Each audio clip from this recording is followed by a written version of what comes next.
Hello बच्चों, मैं राम आशीष sir Subhagi देवी intermediate college Allahabad के ऑनलाइन क्लास में आप लोगों को हिंदी पढ़ाने जा रहा हूँ। कक्षा 12 के सभी छात्र और छात्राएं इस वीडियो को अवश्य देखें। इस वीडियो में अयोध्या सिंह उपाध्याय हरिऔध द्वारा रचित पवन दूतिका से यह पद लिया गया है। इसका अगला वीडियो हम बना चुके हैं। अब ये इसका तीसरा और चौथा इस वीडियो में बनाने जा रहा हूँ। आप लोग इसकी व्याख्या ध्यानपूर्वक सुनेंगे।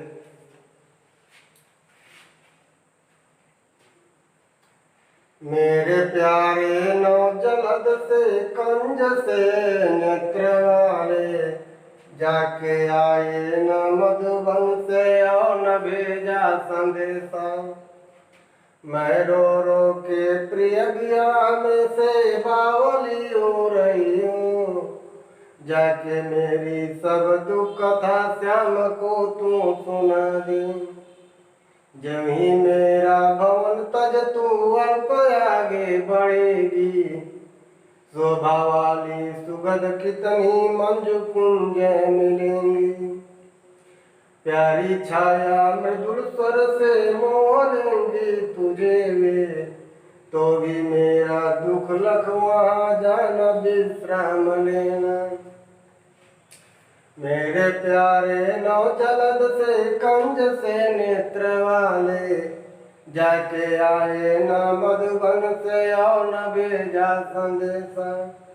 मैं रो रो के प्रिय बिरा से बावली हो रही हूँ, जाके मेरी सब दुख कथा श्याम को तो सुना दे। इस पवन दूतिका के माध्यम से, इस पवन को दूतिका बनाकर राधा जो भेज रही है कृष्ण जी के पास अपना संदेश, इसको उस संदेश को भेजते समय उसको क्या क्या समझा रही हैं, किसको? पवन को। तो जे तुम जाकर मेरी कैसी दशा है उसका वहाँ प्यारे श्री कृष्ण जी को बताना, और फिर रास्ते में तुम्हारे जाते वक्त यानी यहाँ से या ब्रज से मथुरा जाते वक्त क्या क्या तुम्हारे रास्ते में पड़ेंगी, यानी सब उनको समझाती हुई जा रही हैं कैसे कैसे तुम्हें जाना है, हमारे कृष्ण कैसे हैं, ये सब वर्णन इस पद में है।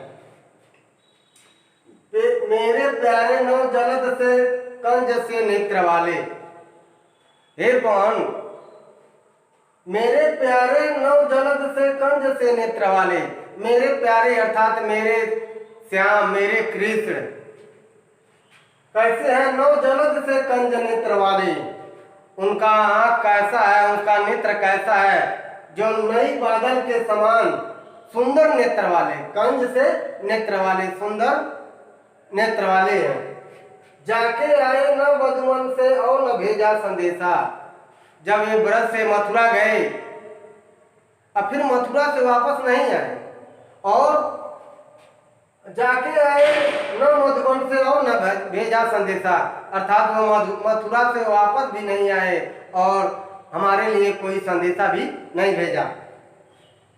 मैं रो रो के प्रिय बिरा से बावली हो रही हूँ, इस प्रकार मैं अपने प्रिय कृष्ण के वियोग में यानी वियोग से दुखी होकर रो रो के उस अपने प्रिय के विरह वेदना से क्या हो रही है? बावली हो रही हूँ, अर्थात मैं अपने शुद्ध बुद्ध को खो दी हूँ।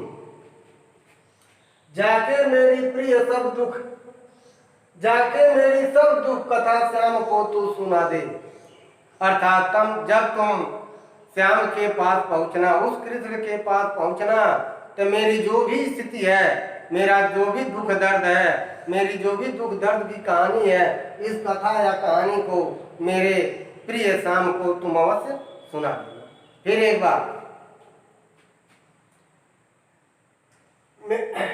मेरे प्यारे कृष्ण जो नए बादल के समान सुंदर नेत्र वाले हैं,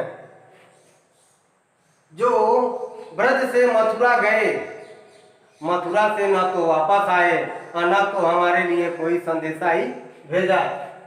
मैं अपने प्रिय कृष्ण के वियोग में रो रो करके बावली हो गई हूँ, अर्थात मैं अपना सुध बुध सब खो चुकी हूँ। इस प्रकार जब तुम मेरे प्रिय श्याम जी से मिलना तब मेरी दुख भरी कथा को अवश्य सुना देना। फिर अगले में क्या है? ज्यों ही मेरा भवन तज तू अल्प आगे बढ़ेगी, शोभा वाली सुगंध कितने मंजू मंजू कुंज मिलेगी। मेरी छाया मृदुल स्वर से मोह लेंगी तुझे वे, तो भी मेरा दुख लखो वहाँ जान विश्राम लेना। फिर कह रही है इसको, पवन को, राधा जी पवन से कह रही हैं, हे पवन, जब तुम मेरे भवन अर्थात मेरे सदन अर्थात मेरे घर, मेरे इस घर को छोड़कर, तज अर्थात छोड़कर तू अल्प आगे बढ़ेगी, थोड़ा सा आगे बढ़ेगी। हे पवन, जब तू मेरे घर को छोड़कर थोड़ा सा आगे बढ़ेगी तो क्या होगा? शोभा वाली सुगंध कितनी मंजू कुंज मिलेगी। तो शोभा वाली अर्थात सुंदर, सुशोभित, शोभायमान, सुखद, जो मन को सुख देने वाली, मंजू माने सुंदर, और कुंज मिलेंगी, ये वाटिकाएं मिलेंगी। कह रही है हे पवन, जब तुम मेरे घर को छोड़कर थोड़ा सा आगे बढ़ोगी तो सुख प्रदान करने वाली, शोभामान, सुंदर अनेकों वाटिकाएं मिलेंगी, कुंज मिलेंगे। क्या करेंगी? प्यारी छाया मृदुल स्वर से मोह लेंगी तुझे। उनकी प्यारी प्यारी छाया और उनके मृदुल स्वर अर्थात उस वन में, उस वाटिका में जो चिड़ियों के मृदुल स्वर, उनके चहचहाने के जो मृदुल स्वर हैं, वे क्या करेंगे? तुम्हें मोहित कर लेंगी, तुम्हारे मन को मोहित कर लेंगी। तो भी मेरा दुख लग वहाँ जाना विश्राम लेना। अब ऐसा न करना जो वो मोहित कर ले तो वहीं पर रुक जाना, बल्कि मेरे दुखों को याद करके लग, तो भी यहाँ दुख लग, यानी मेरे दुख दर्द को याद कर वहां पर विश्राम मत करना, बल्कि आगे बढ़ जाना। फिर एक बात, जेहू तुम, हे पवन, जेहू तुम मेरा घर को छोड़कर थोड़ा सा आगे बढ़ोगी तो रास्ते में अनेक शोभायमान, सुंदर सुंदर सुंदर कुंज, वाटिकाएं मिलेंगी। वे तुम्हें अपने मृदुल छाया, कोमल छाया, सुंदर छाया और उस वाटिका में कोलाहल करते हुए चिड़ियों के मृदुल स्वर तुम्हें मोहित कर लेंगे। फिर भी तुम मेरे दुख दर्द को, मेरी दुख कथा को लग कर अर्थात ज्ञात करके वहां पर विश्राम मत लेना, बल्कि आगे बढ़ जाना।